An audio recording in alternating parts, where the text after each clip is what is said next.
On Crimson Light's patio, Jack reads out a prepared statement explaining to customers that they're merely restructuring. He hopes it will buy them enough time to head off Victor's next attack. Jack calls someone to release the statement. He disconnects as Adam and Chelsea come in. Jack erupts over what they did to him and his business. "How could you?" he rails. "How could they do this knowing why they did what they did, not to mention who was responsible? I thought we were friends, Adam." Adam protests that it was news. Chelsea questions if there was any part of the story they didn't get right. Jack hollers that Victor is attacking their company. They know that's why they had to do what they did. Adam sighs. "This isn't personal." Jack reminds him he vowed not to be used as Victor's battering ram against him. "This is a stab in the back from a friend, Adam. And I will never forgive you for this." Adam looks green around the gills as Jack rants about the effects of this on his employees and challenges him to write a retraction or an apology. He knows they won't do this because they're afraid of Victor.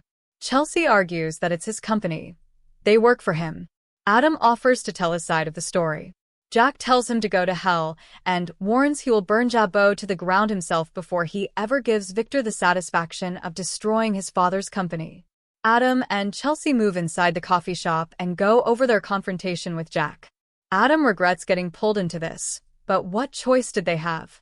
They merely reported news. Chelsea argues that it's also news that Victor was using an illegal software program to go after his enemies. That was the real story. They're feeling guilty because Jack was right. Adam and Chelsea go over the situation ad nauseum as Adam tries to spin it. They had no choice. He knows she hates this. He hates it too. But he can't always say no to Victor. Chelsea, with a tear, questions at what point they've gone too far. She's getting to that point. Aren't you? Chelsea admits she may be thinking of leaving. They don't run anything. I don't want Victor to own our souls. Adam shouldn't want to go down this road with him either. He's come so far. You've got a conscience now. We both do, and it's a good thing.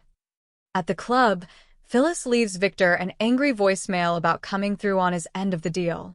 Billy appears and guesses he's stiffing her. Phyllis tries to blow him off, but he probes to find out what Victor offered her. Did she think she'd steal the AI and he wouldn't screw her over?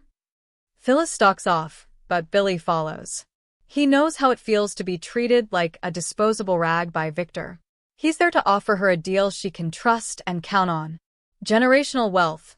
That's the kind of deal he's talking about. Phyllis and Billy sit, so she can hear him out. He's already figured out Victor is reneging on their deal. He knows she stole the AI program from Kane and is hoping she can steal it back from Victor. Name your price. Pick the highest number you want. It's the deal of a lifetime, Phyllis. Don't screw it up. Phyllis admits it would feel good to stick it to Victor, but questions what the Abbotts would do with it. Billy claims they'd destroy it. She wants to think it over. He warns if Jabot fails, she gets nothing. Daniel appears as Billy walks out. He asks his mother, "Do I even want to know what that was about?" Daniel sits and points out his mother is acting squirrely. He's sure she's up to her neck in whatever is going on. Phyllis claims, "This hurts my heart." Daniel can't ignore his gut or her actions. He feels she hasn't dealt with what happened to her and Sharon and wishes she'd back out of whatever she's doing. Phyllis, bristling, insists she has no secrets. Changing the subject, Phyllis asks when Mariah will be returning to her wife and child. She saw him kissing Tessa. Daniel agrees that he wasn't thinking. Phyllis warns he'll get his heart broken. Daniel claims the kiss was meaningless, but his mother's not buying it. He switches gears back to Phyllis being in trouble. He fears she stole the software from Kane and gave it to Victor for some sort of promise. At the Abbott mansion, Kyle leaves Summer a voicemail thanking her for Harrison's Christmas gifts and letting her know Victor is going after Jabot. He thinks it will make a difference to have her involved and asks that she call him back. Diane appears, and they discuss the dire straits they're in. They agree it's not a good idea for Kyle to ask Claire to intervene with Victor.